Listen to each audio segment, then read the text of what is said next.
Hello everyone. आज के lecture में हम हिस्टोरिकल स्कूल ऑफ जूरिस्प्रूडेंस के थर्ड जूरिस्ट हेनरी मैन का कंट्रीब्यूशन डिस्कस करेंगे। Sir Henry man was British jurist and he was the founder of English Historical School of Law. Savigny's views of historical school was carried forward in England by Sir Henry Mann. जो सेविग्नी के जो views थे historical school के वो sir Henry Maine ने carry forward किए थे। Major works by sir Henry Maine. The first work of Mann was Ancient Law, which was published in 1861, जिसमें उन्होंने बात की कि कैसे लॉ का डेवलपमेंट सोसाइटी में मूव करता है status to contract. Secondly he wrote village communities in 1871, early history of institution in 1875 and dissertation of early law and custom in 1883. Henry Mann's ideas were incorporated by the best thing in the theories of Savigny and Montesquieu, and he avoided what was abstract and unreal romanticism. मतलब कि Henry Maine ने जो Montesquieu और सेविग्नी की जो theories की जो best चीज़ें थी वो अपनी थ्योरी में इनकॉर्पोरेट की। Henry Maine favoured the legislation and codification of law. Henry Maine ने development of law in 4 stages को डिस्क्राइब किया है। कैसे लॉ का डेवलपमेंट 4 स्टेजेस में होता है। तो फर्स्ट स्टेज थी डिवाइन लॉ, जिसमें बताया गया कि जो राजा होता है he acts under divine inspiration और laws are made on the commands of the ruler. जो कमांड राजा ने दी वो लॉ उससे लॉ बन जाते थे। फॉर एग्जाम्पल जो गॉडेस थेमिस थी, गॉडेस ऑफ जस्टिस, शुरुआत में लॉ को गॉडेस ऑफ जस्टिस की कमांड माना जाता था और जो राजा होता था वो भी जजमेंट देता था। राजा का आदेश ना मानकर गॉडेस ऑफ जस्टिस का आदेश माना जाता था। पहले लोग ये मानते थे कि जो राजा है यह एक एग्जीक्यूटर है, एक कस्टोडियन है गॉड का, जो डिवाइन इंस्पिरेशन के अंदर भगवान के दिए आदेशों का संरक्षक करता है। फर्स्ट स्टेज में लॉ का डेवलपमेंट थ्रू डिवाइन लॉ से बताया। सेकंड स्टेज थी कस्टमरी लॉ, जिसमें यह बताया गया कि लॉ को कस्टम की तरह फॉलो किया जाने लगा। जो भी जजमेंट राजा देता था और उसे सिमिलर नेचर के केसेस में बार बार फॉलो किया जाने लगा, तो एक यूनिफॉर्म प्रैक्टिस बन गई और ऐसे ही यूनिफॉर्म प्रैक्टिसेस से ऐसे कई rules as a customary law follow किए जाने लगे। That's why Henry Maine said custom is to society what law is to state. Now the third stage में जो प्रीस्ट होते थे चर्च के वो कस्टमरी लॉज को एनफोर्स कराने लगे। जो प्रीस्ट क्लास थी अपने आप में अलग ही कैटेगरी ऑफ पीपल बन गई जो कि कस्टमरी लॉज और रिलीजन की नॉलेज रखते थे, क्योंकि इस टाइम तक आर्ट ऑफ राइटिंग डेवलप नहीं हुई थी और किंग के बाद प्रीस्ट क्लास ही इन लॉज को अप्लाई और एनफोर्स करवाती थी। फाइनल और फोर्थ स्टेज थी कोडिफिकेशन।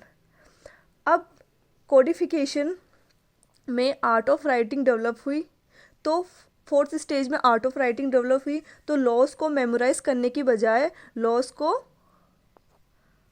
कोडिफाई किया जाने लगा। इसके बाद लॉ को 4 स्टेजेस में डिफाइंड करने के बाद हेनरी मैन ने सोसाइटीज़ की 2 तरीके से बात करी। एक है स्टैटिक सोसाइटी, एक है प्रोग्रेसिव सोसाइटी। तो static societies are those societies which does not progress or develop their legal structure after the 4th stage of development of law are static societies। मतलब static societies वो societies होती है जो codification of law के बाद अपने आप को develop नहीं करती है,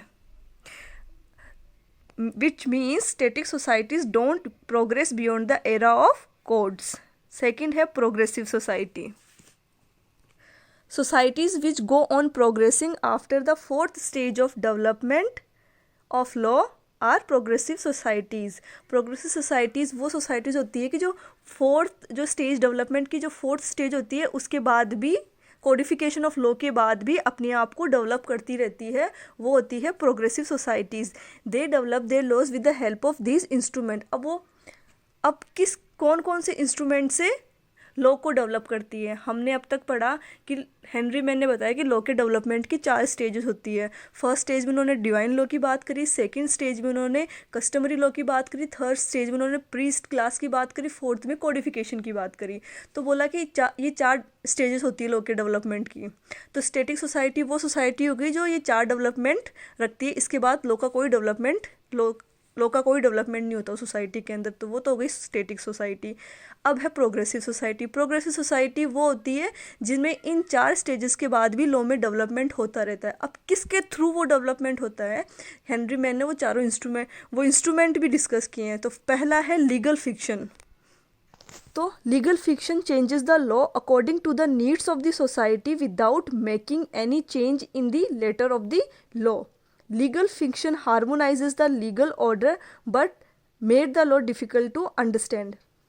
अब इसका एग्जाम्पल हम समझते हैं लीगल फिक्शन का।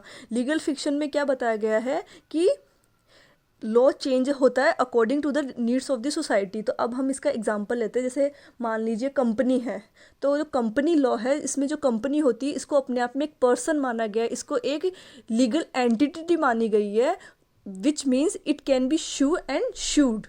ठीक है, तो that is what it is developing after fourth stage. जो सोसाइटी की रिक्वायरमेंट्स है, जो नीड्स है, उसके अकॉर्डिंग लीगल फिक्शन के थ्रू हमने लॉ को डेवलप किया। अब सेकंड है equity. According to Maine, equity is the body of rules existing by the side of the original civil law और found on distinct principal. Equity helps to remove rigidity and injustice. इसमें equity के principles वो principle होते हैं जो civil law और जो already original civil law होते हैं उनके साइड बाय साइड चलते हैं।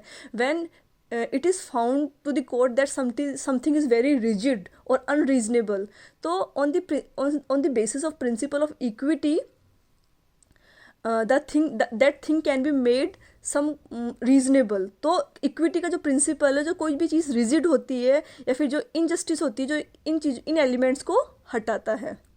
थर्ड है लेजिस्लेशन। तो हम लॉ बना के भी, the legislation is the most effective and desirable method of legal change. Laws will be enacted and become operative officially. Legislation का मतलब मेकिंग ऑफ लॉ।